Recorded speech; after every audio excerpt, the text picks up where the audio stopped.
Hello everyone. Welcome again. I'm Whitney Farmer and I am the instructor for our TOEFL test prep class. I'm thrilled to have you here again this Sunday at 11:30 a.m. Pacific Standard Time. Today, together, we're going to be discussing the writing section, and that's going to be the independent writing section. If you can, thank you. So as a reminder, TOEFL is not our product here at Grace. We are providing you with this information because a number of you are wanting to take this test to be able to enter higher education as well as for professional credentialing. And so it is not our product, but we are providing you information that hopefully will help you succeed on this. Today, again, we're going to be doing independent writing. It's a little bit out of sequence from what I had originally thought that we were going to do in terms of the content.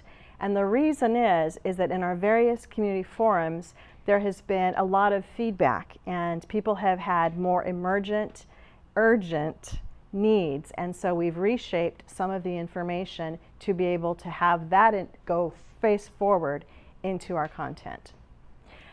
Before I go into our actual lesson, I want to go over some rules of our community. Some of you are probably aware this week there were some posts that came onto our various sites that have now been deleted. And I did address this yesterday in the reminder video that we posted. And I wanted to just go over and clarify what are the rules of the community and why we're doing what we're doing. And why we are going to make sure that together we honor and respect our interchanges on all of the platforms. So first of all, whenever possible, we'd like you to communicate in English. The reason is that we have people from all over the world with many different languages, and the only remotely common language that we have where we can communicate together is English. And so therefore, for all of us to be able to benefit from this time together, English needs to be preeminent. Some of you might form side study groups to work on your speaking skills, etc. And amongst yourselves, sometimes you'll revert to your native language to be able to break through a troubled educational moment, and that's completely okay. But on our forums, we'd like to have English be the language used. Also, no advertising or other business will be allowed on our sites, whether it's WhatsApp or Facebook or any of the other platforms that we're operating on. And the reason is we are volunteers here. We're a nonprofit. We want to do this because we want to put ourselves in your shoes and we want to help you as we ourselves have been helped in the past. There are some advertisements that did get posted this week, and so it took us, because we're volunteers, it took us a few minutes to be able to get on, investigate what was happening, and then to take care of it. What we did is we removed those posts because, again, we are not promoting any businesses as a result of our activity here, and I wanted to let you know that. We respect the concentrated effort that you're giving to this class, and it would not be honorable if we allowed a pollution of the messaging by having agencies that come through that we have no idea who they are, promote product which you may or may not have interest in. It's inappropriate. So we will take care of that, and we're going to continue to monitor the various posts. So if you were offended by what occurred this week in the information, I apologize on behalf of our circle, and we're going to be very diligent and continue to do so in the future because, again, we are not taking it lightly that you're giving us your attention during our time. Additionally, no profanity, offensive images, or inappropriate communications will be allowed. I think that's a given, but I wanted to make it clear beyond a shadow of a doubt that what goes on to these various platforms is going to need to be respectful, not offensive, and appropriate for our conversation, which is advancement of your skills in the English language to be able to succeed at the TOEFL test. So, hope that's clear. And on the bright side, we wouldn't have this problem if we had not been successful. And we have so many more people who have responded to this effort of ours. We're thrilled, and that's wonderful. And that, of course, brings in a number of different types of influences and contacts. And that's a good problem to have. That's a good problem to have. So we're, again, thank you for being here with us. Now, what I'd like to do is get into our content. First of all, as a reminder, in the first class, I believe I told you that there is going to be a change in the TOEFL, but as of August 1st, the writing section will not change. There still is the independent writing and the integrated writing section. Those won't change. So if you've been preparing for those in the past, how you've been preparing, that is still going to be appropriate for you. It will be 2 tasks still for a total of 50 minutes. The test will be scored on a 0 to 30 scale, and then the whole test altogether has a total point opportunity of 120 points. Also, what I posted onto WhatsApp, is a rubric that will give you the independent writing section. And gentlemen, if I can have you advance the slide for us. This is very dense information. Last week I had the speaking rubric, independent speaking rubric posted, and I don't intend for you to absorb all of this information today here in this class. This is going to be, though, critical for you to be able to save as a resource, because this is how your skills will be judged during your testing. So I did post this on the various platforms, and keep it for your records. It will give you a sense of what to aspire to, how the scoring works, how the assessor is going to be reviewing your information and be able to issue your score. The top score is a 5 on this. And here we go. I brought this out so you could just simply see this is the ultimate what you want to have happen on your score. The essay, which you'll write on the independent portion, which is there is a question that's given to you. It's not you responding to a lecture and giving the key points of the lecture. This is a question, and it will say, do you agree with this question or do you disagree? And state your reasons and provide support. So that's the common format of how the independent writing works. So this essay, on the level of a 5, which is the highest score, it's going to effectively address the topic and the task that's described. In the last class, in the speaking, we had a conversation about how you develop your thesis, making sure that you answer the question. It's amazing, myself even, if you don't simply answer the question and follow the directions, then that will definitely impact your score. So you effectively address the topic and the task. Do you agree or disagree with the statement? If you never get around to saying if you agree or disagree, but you're just simply giving both points of view, you're actually not accomplishing the required task. So as an example. Now, is it well organized? Is it well developed? Are you using clearly appropriate explanations and exemplifications and or details? Okay, so that's just how you've got a skeleton of a concept, a skeleton of an idea, and that's how lush you make it, how plump you make it. Okay, also you want to display unity, progression, and coherence. This is how you organize your essay. And the reason why this is important is, again, the TOEFL is being designed for success in higher education.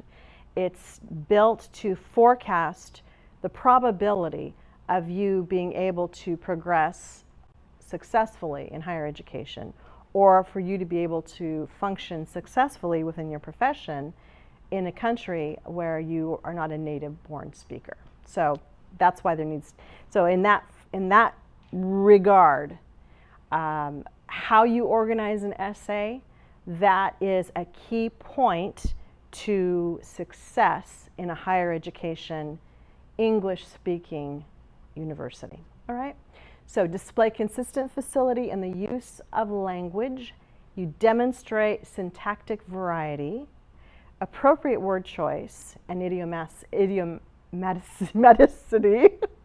And though it may have minor lexical or grammatical errors, you still can score a 5 on this because it's not a time that's extensive. You've got a very short period of time to be able to put this together. And humans make mistakes. And some mistakes are going to be because there's a problem in your skill level, and some are just simply because of speed. And the assessors who are going to be reviewing your work will sometimes be able to make a determination between those. All right? And then next, there is a possibility. I wanted to show you some of the rubric broken down just to give you an understanding of it. If you score, for example, a 4 on this test, there is a slight difference to the 5. It's still a good score, but it's not the top level in terms of performance. So the level 4 is going to address the topic well, though there may be some points that may not be fully elaborated. This sometimes is a consequence of your time management during the testing moment. And we're going to be discussing this as we continue on in our time together over the next weeks and weeks and weeks. But one of the things that's going to happen is not just showing how much English you have acquired, but one of the things that we're going to hopefully do for you is get you familiar and comfortable with how to take this test, how to sit for it, how to manage your time. And one of the things that sometimes happens in the essay portion is there is a lot of concentration in the beginning and a well-formulated thesis format in the beginning that's nice and fleshed out with elaborate word choices and creative uses of the language, but you run out of time. And so sometimes the bottom portion of the essay is more skeletal. And if that occurs, that isn't necessarily an issue of time management. That is an issue of time management rather than your English language skills. All right? So that would be something that we'll hopefully be able to differentiate for you as you continue with us. It's going to be a generally well-organized, well-developed, and you may use sufficient details, etc. It will display unity and progression, but there might be occasional redundancy, digression, or unclear connections. Now, this is something that is very common when you're in a moment, time-constrained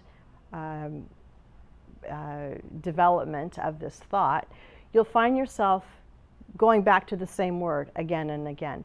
And I actually, to be honest, I will, if I watch myself in our time together, I will notice that I will use the same word too frequently. And so I'm like you, I need to choose different words to display a breadth of information more clearly and accurately. I think I've told you also that I, once upon a time in the past, I learned French, and then I had not used it for many, many years, and then started using it again when I went to France and worked with youngsters in teaching them English. And one of the most darling little girls, she was just one of my favorites. She was actually the grandchild of our host family there. She said something. She asked her grandfather, why does Whitney use the word excellent so much? Because I was so rusty and I could not expand beyond that. And when I was really tired because I'd been teaching with children and for a number of hours, my fatigue would make it impossible for me to recall more than one word. So that redundancy can affect your score on the TOEFL. And you, again, as a score of 4 on this, you will display facility in the use of language, you'll demonstrate variety, etc. but there might be occasional noticeable errors in your craftsmanship on your essay. Just an example. All right, and I'm going to actually the next slide that you're going to see is going to be I'm not going to take you all the way down to the 0. The 0 score on this is where you don't answer the question, basically, or you don't have the ability to even understand what the question is, or so you might have an essay, but it might have nothing to do with what's occurring, and or you didn't even answer it. There's like a blank page. So, but many of you have taken the TOEFL before, and you scored perhaps a 3, which is a middle of the road. Some of you, it might be sufficient for you to proceed forward in how you want to, your credentialing, or different institutions have different requirements. But for some of you, a 3 is not going to do it. And for a 3, what's going to happen is you are going to be addressing the topic. You will display unity, but some of your connections of your ideas are going to be obscured, perhaps. You will have an inconsistent facility in a sentence formation. And you might display accurate but a limited range of synaptic structures and vocabulary. I see a lot of 3s when it comes to people who are submitting information for review, just in a test prep environment. I see a lot of 3s. That seems to be a level where you're able to function well communicatively with a native speaker, but in terms of higher education academic performance, it's going to not get you where you need to be. So, okay. And actually, this is where you're starting to learn English, and I don't want you to be discouraged if you've taken the TOEFL before and you got a 2 on your essay. That means that there's room for improvement. And think about the test. I know that it is an obstacle to you at the moment, but also think about it as being a diagnostic opportunity for you to help you train and learn and acquire so that your forecast will change, your opportunity, your forecast for success will change and improve. If you get a 2, that's one of those things where it says, okay, this is where we're at, and it's not going to be where you need to be. So diagnostically, here's how you can improve. All right, that's really a 2 is going to do that for you. It's going to have you a limited development in response to the task. It's not going to have adequate organization or a connection with the ideas, which is oftentimes a function of you know how you want to say something, you know that there's a connection, but you don't have that word that's going to bridge this point here in the essay to this point here, because you haven't acquired that word yet. So you'll see that lack of connection in these types of essays. You'll have insufficient or inappropriate explanations or support, and then there'll be noticeably inappropriate choice of word or word forms. In English, there aren't the extravagant verb conjugations that you have, for example, in the Romance languages, but there are verb conjugations that demonstrate time and place, etc. So those will, in common English, when you're in the grocery store, you can make mistakes in your verb usage, and you're still able to get your information across because the receiver of your communication, whether it's a listener or a reader, will be able to form that connection. However, in an academic environment, that's something that needs to be remedied and remediated, and that's, again, what that would happen. And then there's an accumulation of errors, and etc. So what I want to do, first of all, I would like to thank perhaps one of the bravest of our students and within our community. Basem Tadros is one of our participants. And hi, Basem. I dearly hope I'm pronouncing your name accurately, and if not, you let me know, because I want to get better at it too. But I wanted to thank you on behalf of all of us in the community. You did something for us, which you're very brave. What you did is, on Facebook, Basem, he posted an essay, and he said, Whitney, would you be willing to provide me with feedback on my essay? I thought that was so brave, and to be honest, courage is going to be one of the tools that it will help all of you develop your English skills. If you're timid, if you're shy, if you're frightened of making an error, you will end up not having an opportunity to learn because you're going to hold back. And Bassem didn't do that. He put this information out, and so he's going to get the benefit of me judging him today in front of all of you. And so thank you, Bassem. I really appreciate it. And to be fair, I was letting him know on Facebook also. What we're going to do now is we are going to be doing an example, starting with a part of what he did on his essay, but then I'm going to do one myself because that's only fair that you see and hear me try to work through developing an essay in front of all of you. I don't know how many are going to be viewing this, but each week our viewership has increased exponentially. And we're up 400% since the first broadcast. So I'm a little bit nervous, and you'll watch me make mistakes as well. And like I said, I think that's only fair. So, so what we've got here is I'm going to go to the board. I'm going to do a couple of things. I'm not going to do Bassem's entire essay. I want to take a portion of it, and I want to show you how to break it apart as an assessor perhaps might, or as an editor might, in terms of rewriting it, if necessary. And I'll explain to you why, and that hopefully will give you tools on how you yourself can work on yours as well. And then I'm going to start one myself. And as I'm doing it in front of you, I won't only be writing, I'll be speaking and hopefully giving you some insight into how to develop a winning essay. But to let you know, frankly, an American or an English person, someone who is a native-born speaker, is not assured of scoring a perfect score on TOEFL, just to let you know. I have the same challenges that you would face in the same environment, the time constraint and performance anxiety, etc. And again, that's one of the things we want to do, not just help you acquire English, but be more skilled at being able to perform within a time constraint and have your skills show. Yeah?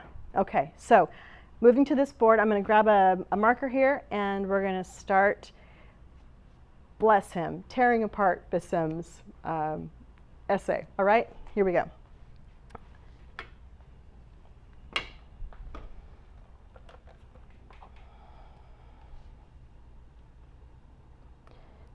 So the question that Bassem had posed was actually, let me see where that was. It was a question that was retired from the TOEFL. So it was used very frequently in the past, but now it's been retired because people are familiar with it. So they don't want you to be able to pre-develop your content and then just simply, write out what you've already memorized. So, but this question that was done in the past is, do you agree or disagree with the following statement? And this is the statement. The government should require all young adults to perform some kind of national service, such as military service or social work. That's the phrase. So the government should require all young adults to perform some kind of national service, such as military service or social work. And then use specific reasons and details to support your answer. Okay? So that is what would be, you'd walk into the testing environment and that would be the question that's given. Okay, so this is how Bassem started his response, and actually we're going to be posting the slide of the first paragraph of his response for you. And then also after our class is over, I will be posting the PowerPoint of all the different slides from our time today, right? So, but I want to on the board work with you and show you how perhaps some changes in the phrasing could increase a score for Bassem. All right. So, to begin, this is how he started his conversation. He said, "At the turn of the century, with the development of the human's modern society, more and more people tend to explore new things through the services which they bring to the country." All right, so that's how he put it together. Okay, so what I would do, first of all, further into his paragraph, see, we still haven't even gotten to him answering the question yet, okay? And if you don't answer the question relatively quickly, you can lose the attention, concentrated attention of the reader, all right? So I think it's important to, while it may seem inelegant, I think it's important to relatively quickly answer the question. So what I would say here, so we've got at the turn of the century, comma, with the development of the human's modern society, comma, more and more people tend to explore new things through the services which they bring to the country. All right. I would put answering the question, fulfilling the task first. All right. So let's say it this way. Let's say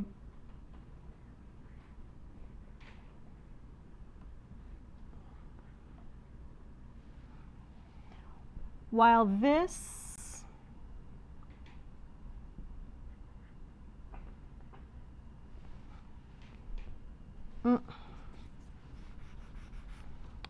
is controversial, or is a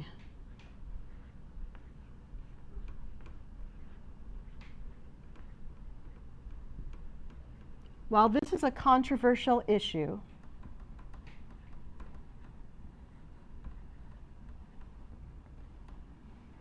I, meaning Bassem,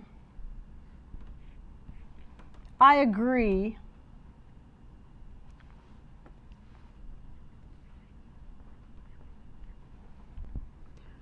with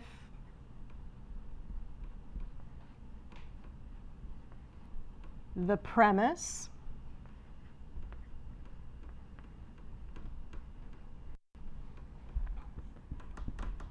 that young adults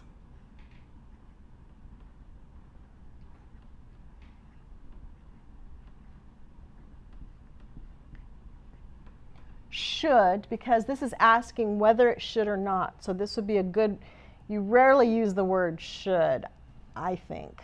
I think this is a good case for it because it's asking you your opinion. So in my opinion, as Bassem, I say they should. Yeah? Be conscripted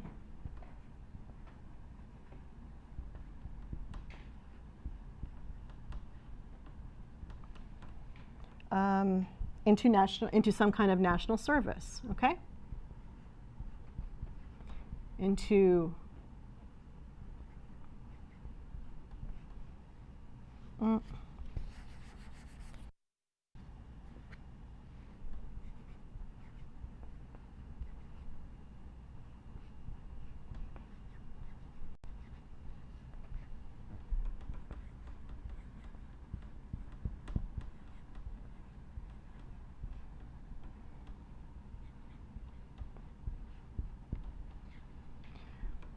and I'm going to say whether military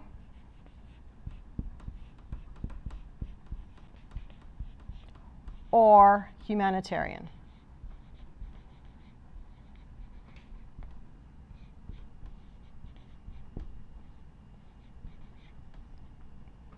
Okay, I think. Now I'm going to step back. I don't even know what I wrote because I was just writing it, all right? So while this is a controversial issue, I agree with the premise that young adults should be conscripted, which means drafted. That's what required national service is. And so what I did here is I showed that I know an additional word for vocabulary. You will notice as you're looking at different questions that ETS posts for TOEFL prep is that the phrasing of them oftentimes is very simple vocabulary. And that doesn't mean that your vocabulary has to be simple. And so what they wrote is that the government should require all young adults to perform some kind of national service, right? For a government to require some kind of national service in English can also be called draft, can draft young people, or it can also be called conscripted. So because I happen to know the three ways to say that: requiring national service, being drafted into national service, or be conscripted, I chose what seemed to be the most advanced word that still was within keeping. So what I did is, instead of saying, like I said, required, I put conscripted, because that particularly means the government issues an order and you must show up for some type of service. Now, if you read Bassem's essay on Facebook, you'll notice that he does talk about there is a controversy, yes? And that's accurate. And it does make your essay a bit more intriguing, more spicy, if you do show that there's a sense of a comparison and contrast within the body of your essay. And so what I wanted to do is I wanted to give the reader a hint of that right in the beginning, because you want to try to capture their attention, yes? So what I said, while this is a controversial issue, because in many countries that are democracies, the idea of conscripted service is very volatile. Politically, it's a hot topic, as we say in English, all right? So I wanted to address that quickly. And I do have a phrase here that shows this is a dependent clause beginning the body of a sentence. And so therefore it's separated by a comma, as we know. So I'm showing that I know how to structure a sentence a bit more in a more advanced way. Yeah? So this is a controversial issue. I got that out there quick because I want to catch the attention of the reader. But I'm also going to make sure that quickly I let them know I respected the directions they gave me. I'm honoring their instructions to me, and I will fulfill the task. So quickly, I'm going to say, I agree. And I use another word here. I use the word premise, because the words that were used was the phrase. And so, yeah, the following statement. The TOEFL said the following statement, all right? I could have put phrase, but instead I wanted to use another more advanced word in English. So I substituted a word which has the identical meaning, which is premise. So that was, I wanted to show again, I want to show off that I know some more advanced vocabulary. And this is your opportunity to show off your advanced vocabulary. Think of it that way, yes? Okay. That young adults should be conscripted. Should is a conditional verb, which is,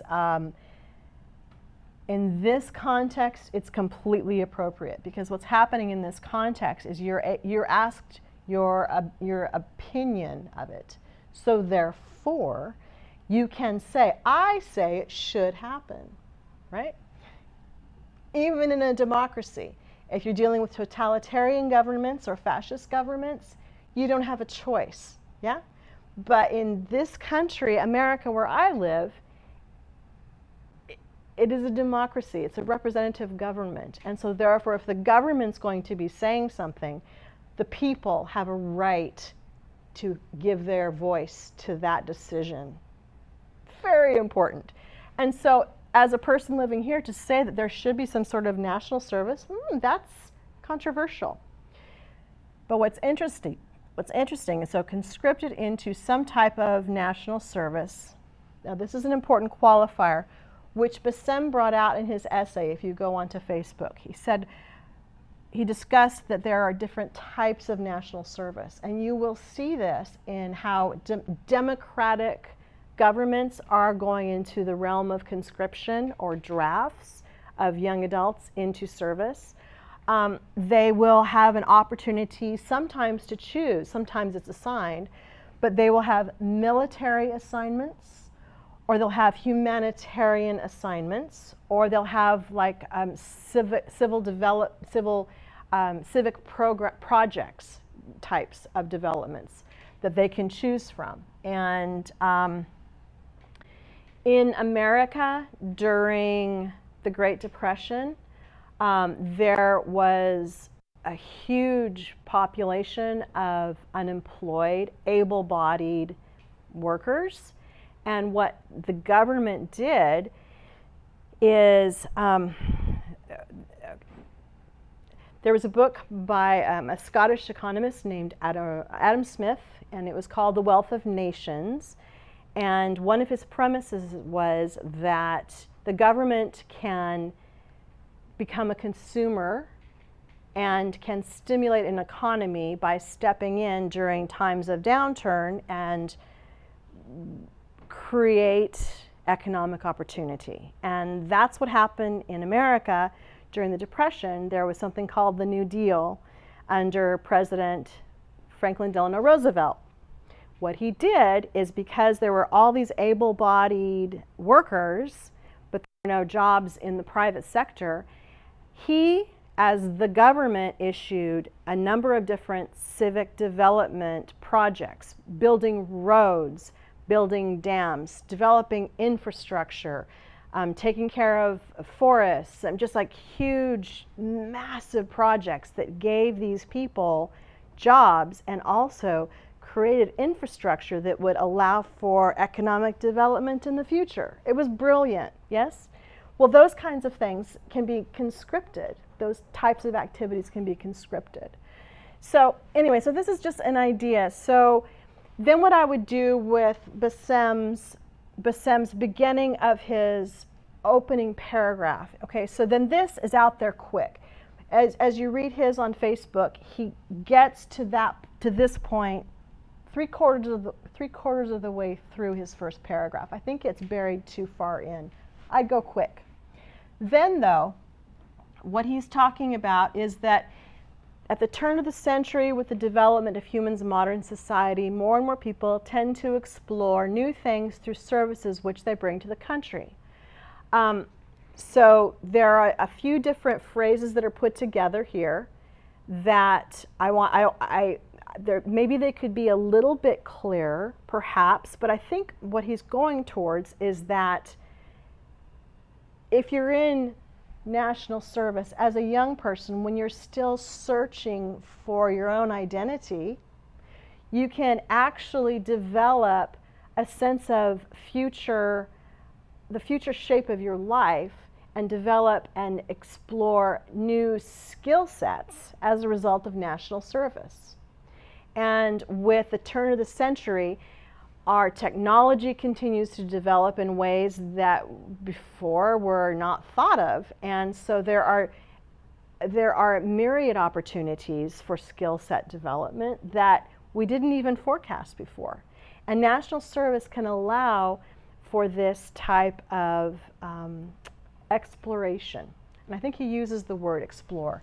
I thought that was an excellent word on his essay. So what I would do here, though, is that he's got two dependent clauses together before he goes to the body of his sentence, and that's going to subtract some credit for him, especially at the very, very beginning of the essay, because in English it's just a little bit, it's cumbersome, and it's hard to tell where the sentence actually starts. You see here, there's a dependent clause with a comma separated. Then I go into the purpose, which means if I wanted to, I could eliminate this entirely and you still would know what I'm talking about. I agree with the premise that young adults should be conscripted, blah, blah, blah. So even if the dependent clause evaporated, you still would know what I was trying to say. Yeah? But if you have two dependent clauses shoved together at the beginning of the sentence, there's confusion, because after the first comma, theoretically the next sentence is going to, the next part of the sentence is going to be the body of it. It's not going to be a dependent clause. Well, if we take away the first part of Bessem's introduction, it says the next one would be, with the development of the human's modern society. We see that's not a complete sentence. It's not independent. So therefore, it's cumbersome. So what I would say perhaps is, and I'm assuming he's talking about the 21st century. So I would say, as the 21st century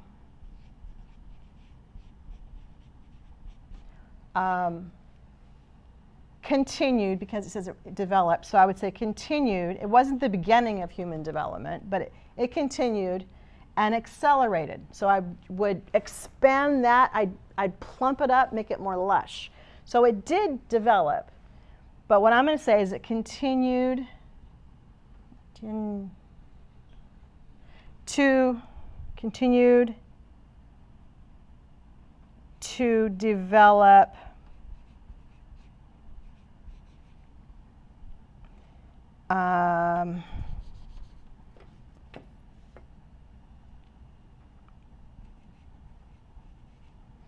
new opportunities within humans, apostrophe S, that's not how you would do that. So you would say within human society.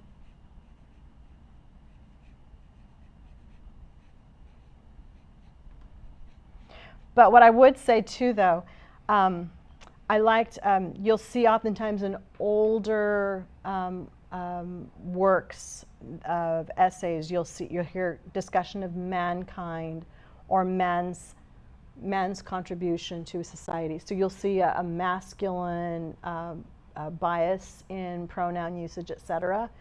So I like that he inserted human, meaning he's including the other half of humanity, women. I like that a lot. And that is definitely part of what he would encounter if, for example, he's going to be coming to America, because our society is inclusive. So I like that. All right? So as the 21st century continued to develop new opportunities within human society, yeah, I'll do a comma right there. All right? And I wouldn't say more and more people, because I think that's a little bit redundant. And one of the things you'll get marked off on is if you use words too frequently. So instead of saying more and more people, I would say just simply people. Because we already use the word human. So I don't want to use the word human. I want to say people. People. I'm not going to say tend to. I'm going to just jump to it. I love that word explore. That was a great choice. So I'm going to say people are exploring, because it started here and it's continuing. Are exploring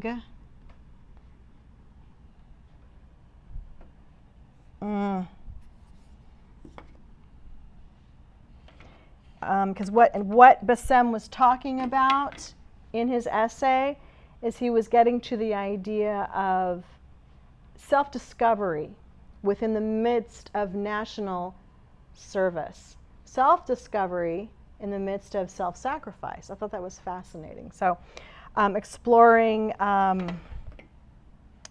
let's see, exploring, no, too low? Okay. So we're exploring some sort of like different new opportunities on how to craft their lives, or new ways to determine how they will spend the currency of their lives. I would say something like that. And again, try to be a bit flowery. But then that would be bringing us to the end of the first paragraph. So a reader is going to be knowing what you're going to be saying. So going back here, so while this is a controversial issue, I agree with the premise that young adults should be conscripted into some type of national service, whether military or humanitarian. As the 21st century continues to develop new opportunities within human society, people are exploring new ways to determine how they shall spend the currency of their lives. National service, whether humanitarian or in military respects, can help them as they proceed forward in this personal voyage. I don't know, something like that, right? So like I said, there's a floweriness to the language that can come in that can help convey your meaning. Trying not to use the same words to create redundancy, yeah? Okay, so now what I would like to do, thank you, Bassem, for being so brave. I want to show you myself. I'm going to try to do what you did. And put myself through the agony that you were all going through when you're taking this test as well, okay?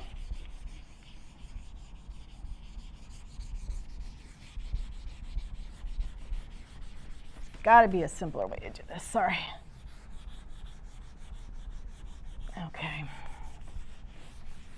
Okay. The next, what I did,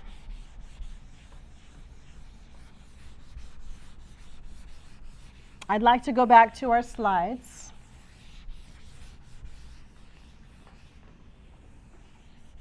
And show you a very controversial question that I'm posing to myself in front of you that I'm going to answer, all right? Next, please. Next, two more. Next. Next. Okay. Oh, this is good. All right. Now, leave this here. Okay. So on your screen, I'm going to be posting this also. This is a good template of how to develop your essay. We discussed last week in how you can put together your speaking testing, where you have your thesis, how you'd organize your thesis statement, and then the body of it, and then your conclusion. Or you can do the 5 W's, who, what, where, when, why, and you can do that too. Or you can use a logical syllogism. So there's different ways you can craft your essay depending on what is the nature of the question. This is a good general way to do an essay, especially when there's a time constraint, all right? First of all, you state your position, right? Next, you're going to outline your points. Then you're going to develop the body. You're going to integrate other sides of the idea, of the concept, and then you're going to refine it. And refining can be both increasing the complexity of it, or smoothing out the transitions, replacing some redundant words with more extravagant vocabulary. These kinds of things would be all the part of that, refining it, okay? So what I want to do is on your next slide, this is the question that I'm posing to myself that I thought would be quite a challenge on an essay that is, I think, very pertinent to all of us during these times. The question is, immigration.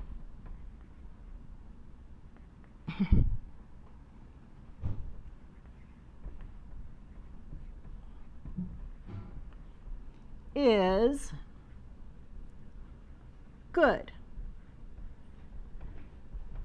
for a country, yeah?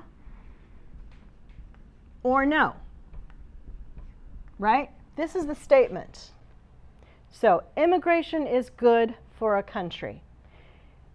As the question will be posed to you in a testing environment, then it would be, state your opinion. Do you agree or do you disagree with this statement? Support your position of the argument, All right, so that's what I'm going to do.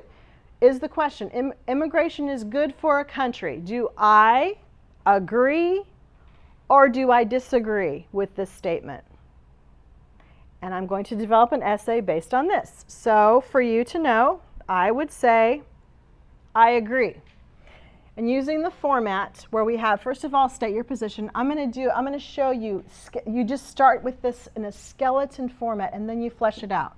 So the first thing I'm going to do, I'm going to state my position. So I'm going to use a little bit of the same format that I used to start with Bessem's essay too. While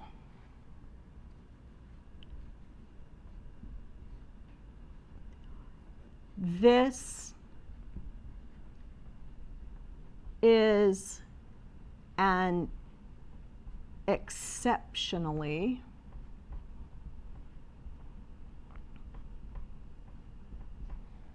controversial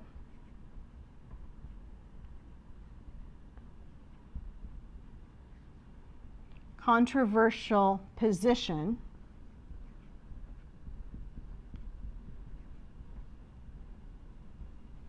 I must state, or I could even say, I am compelled to state,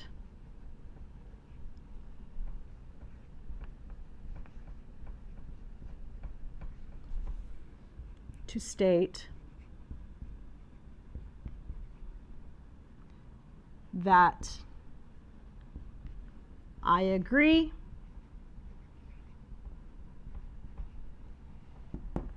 with the statement, position, or premise. I'm going to say, I will use the word premise, that immigration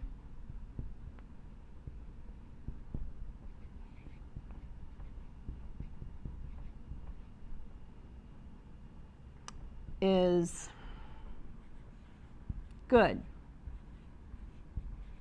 for a country. Okay? So, there's my first statement. And I could just simply say, I agree that immigration is good for a country.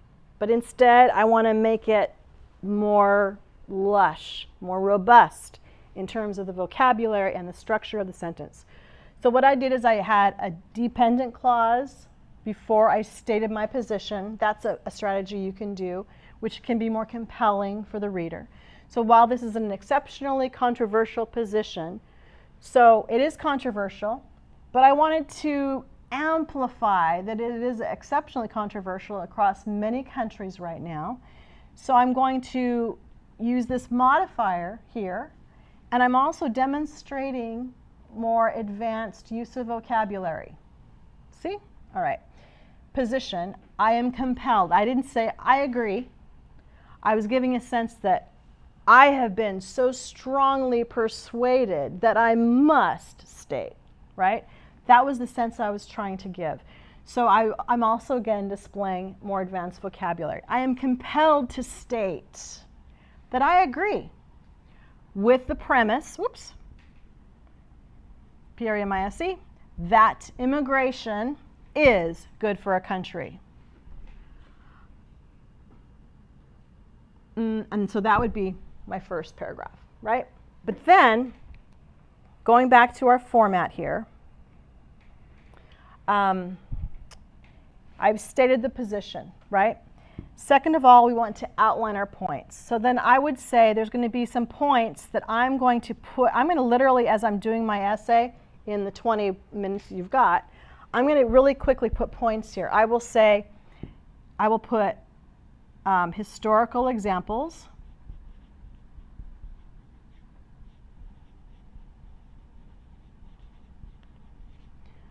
of powerful civilizations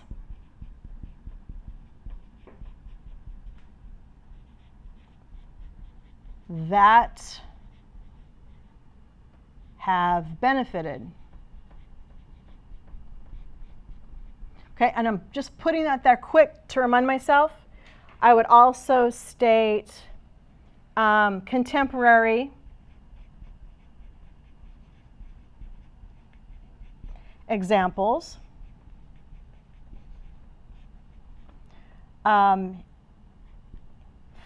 In my country, okay, as an example, because I can speak with experience on that. And then, so I've got 1 point, 2 points. Third point, I will do another third point. Again, this is a thesis format. This is my thesis. This is the body of the essay. And then I'm going to do a conclusion. I would say also exceptions, right? Exceptions.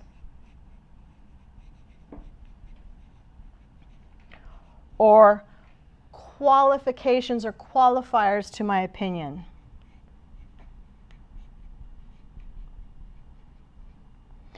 This is where you bring out controversy, all right, on this aspect here. I had maybe one of the best teachers of my entire life when I was in high school. His name is William Donahue, and I had a logic class from him. And one of the things he said, which was a play on words, he said, never use an absolute. Never use an absolute. When you're talking about a position thesis, whether it's do you agree or disagree, oftentimes things are not black and white with no exceptions. So that's where your exceptions or qualifiers would come in. So in this conversation, when it comes to immigration, would I want people to immigrate who were opposed to our form of government, who were actively going to be working against a government by the people and for the people? No, I wouldn't recommend that happen. Would I recommend that someone comes into a country for the purpose of destabilization? No. So that's an exception or a qualifier to my opinion. And in this paragraph, I'd want to make sure that they understood that there are some subtleties, nuance in the argument that I would agree to. Yes? So I would put that there too. And then I would do a conclusion. Okay, so this is a really quick format. So then what you do, so that's my outline. Let's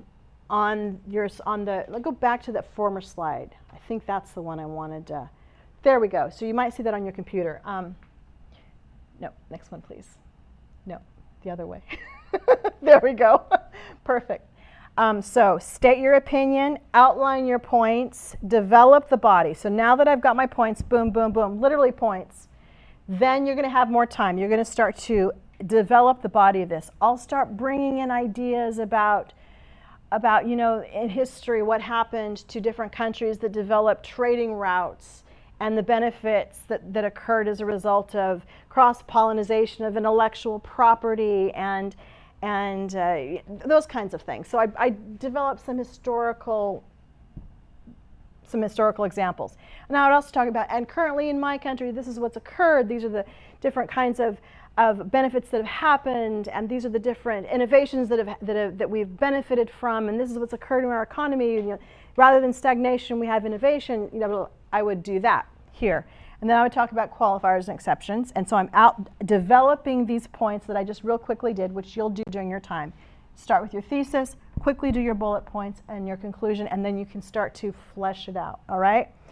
Then you're going to integrate the other sides is another good part of what you want to do. This is where the qualifiers or exceptions come in. And then you're refining.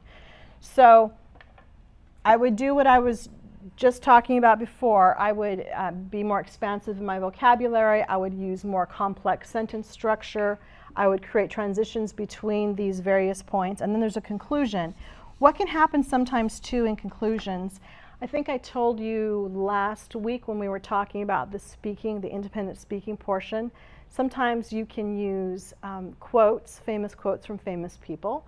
And that can be a good part of the inclusion to the conclusion portion of your essay. For example, in this essay, I could state something like, one of the founding fathers, John Dickinson, who wrote a pre-Revolutionary War song where there's a frequently quoted part of it, "United we stand, divided we fall," is a compelling dynamic that would drive this scenario, is that we bring from many places many, but then united we stand, and in that there is strength, and in that there's the opportunity to develop economic prosperity, not for one, but for all, because of the unity. I mean, I could do something like that within the conclusion. So I could quote someone like that, or I could say something about JFK as an example. JFK, John Kennedy, President John Kennedy, which we're going to be talking about. We've got a video I want you to review. In his inaugural address, his inaugural speech, it was a rather long speech, and there was a part of it, though, that's quoted very commonly. He said, "Ask not what your country can do for you. Ask what you can do for your country." And I actually might use that to conclude this here as part of my essay. So I might quote a famous person of interest within the conclusion. And that can also show that you're developing a depth of cultural knowledge as well. So yeah, so anyway, so that's how you do it. As I was writing, I mean, I misspelled premise as I was writing. And so, because I'm talking, and then there's all kinds of, things here. I wasn't sure if there was two L's there because I'm talking, and you're going to have those same kinds of challenges that you're going to be making in the midst of your essay. So what happens is, after you end up finishing your essay, fleshing out the points, then you're going to have an opportunity to go back, and then you read it as if you're the reader. And then you clean it up as you go. You refine it. That's the last part of what you'll do when you're developing your essay. All right? So what I would like to do next then, I've posted on Facebook for your homework is what I want to get to. I'm going to go over a couple of things here on your homework. I posted onto Facebook and onto WhatsApp a video of the inaugural address of John F. Kennedy. And that's the one where I was just quoting, where he says, "Ask not what your country can do for you, but what you can do for your country." Yes? All right, so what I want to do is I really want to stimulate interaction of you with each other and with us, all right? I don't want this to be a passive thing. I want us to look at each other's skills and give each other correction and encouragement. So go to the video that I posted on either WhatsApp or Facebook, and if you need me to post it again, I can certainly do so. What I want you to do is, after watching the video as many times as you want, I want you to perform either a speaking task or a writing task. So after you view that, what would happen in the integrated speaking portion of the TOEFL is you would do a conversation, you would see a lecture, and then they would say, give us the main points, and then you would then speak that. I want you to do that into the camera. So watch that video and then speak into your camera on your cell phone or what have you, and tell us what were the main points of that inaugural address. Or listen to the speech and then write an essay identifying the key points of his inaugural address. And then post those, either on WhatsApp or on Facebook, so that we can start having a conversation and looking to each other and seeing who does what, and again, encouraging each other to develop heightened skill sets. All right? So be brave, be Bassem, and take this opportunity for us to be able to help each other get better at what we do. All right? Now, next week, we're going to be taking a break in our ordinary live broadcast session. We're moving my mom into a new home. So all of our family is going to be involved in a moving project all weekend. But also, though, frankly, we've had so many people begin to watch the broadcast since we initially started that we want to provide an opportunity for some of you to catch up, because some of you did not see the initial first broadcast. So I believe we're going to rebroadcast the first class, which gave you an understanding of the parameters of what we intend to do. And then also, it'll give you time to do this John Fitzgerald Kennedy homework assignment, all right? I want you to look at that video. I want you to watch it again and again and again, because it not only talks about English, it talks about American culture. And if you're thinking of coming to America for higher education institutions or for your professional credentialing, then this was, I thought, an incredibly clear demonstration of American culture. So watch that video. I want to see your video responding to it, telling me what you thought were the main points of it. What was compelling to you about that video? I want you to do that in English, or I want you to write it in English. I want you to post it, and I want to see it. And then in 2 weeks, on the 21st of July, we'll come back together, and we'll be able to look at this, and hopefully everyone will be caught up, and we'll be able to start fresh. Yes? Phew. All right, so today we are done. Our time is completed. Thank you so much for allowing us to come into this part of your voyage, and we're looking forward to our next opportunity for us to come together as under one common goal to look at a brighter future. Yes? So again, I'm Whitney Farmer. I appreciate your time, and may peace be with you.